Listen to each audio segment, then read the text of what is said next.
शिवसेना आमदार अपात्रते प्रकरणी 8 एप्रिलला पुढची सुनावणी। अध्यक्षांपुढच्या सुनावणीतली मूळ कागदपत्र सुप्रीम कोर्टाने मागवली।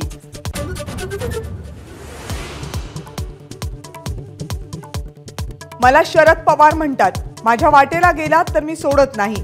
आमदार सुनील शेळकेंना पवारांचा इशारा, तर सुनील शेळकेंचंही पवारांना प्रत्युत्तर।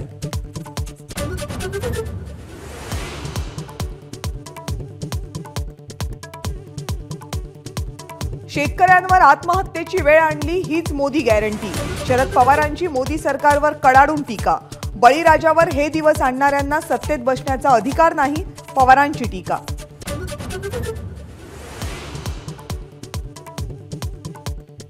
दोन 2047 साली भारत विकसित होईल, पण तोपर्यंत इथल्या गरीब शेतकऱ्यांनी वाट पाहायची का?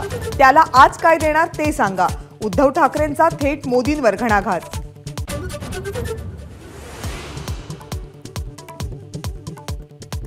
महायुतीच्या जागा वाटपात मोठ्या प्रमाणात उमेदवारांची अदलाबदल होण्याची शक्यता।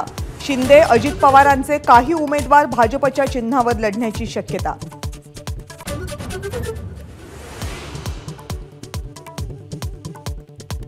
उमेदवारांची दुसरी यादी निश्चित करण्यासाठी भाजपच्या कोअर कमिटीची आज बैठक। रात्रीच्या बैठकीत 150 जागांवर चर्चा। रविवारी यादीवर शिक्कामोर्तब।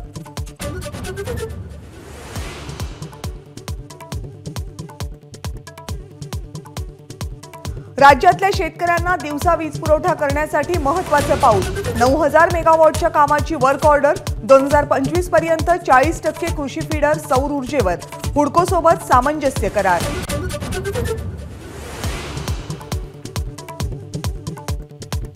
उपमुख्यमंत्री देवेंद्र फडणवीस यांना धमकी देणाऱ्या किंचक नवलेला जामीन मंजूर।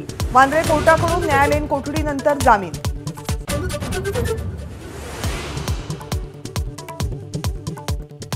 लोकसभेच्या जागा वाटपावरून शिवसेना आणि भाजपमध्ये वादाची ठिणगी। केसानं गळा कापू नका, विश्वासघात करू नका। राज्यातल्या भाजप नेत्यांना रामदास कदम यांचा इशारा।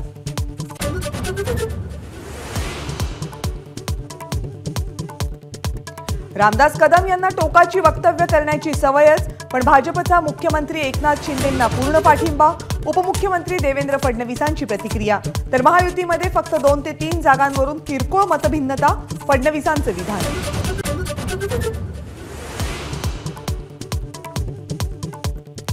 मुंबईमधल्या ललित हॉटेलमधली काँग्रेसची बैठक संपली। राहुल गांधींच्या महाराष्ट्रातील सभांसाठी 7 जणांची समिती स्थापन करण्याचा बैठकीत निर्णय।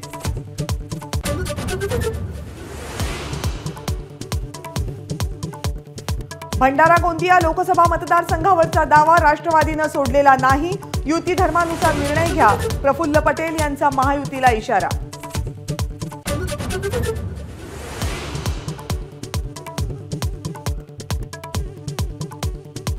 कोस्टल रोडची मुख्यमंत्र्यांकडून पाहणी। मुख्यमंत्र्यांनी केला कोस्टल रोडवरून प्रवास। मुंबईमध्ये कोस्टल रोड लगत 320 एकरांवर झाडं लावणार, मुख्यमंत्र्यांची घोषणा।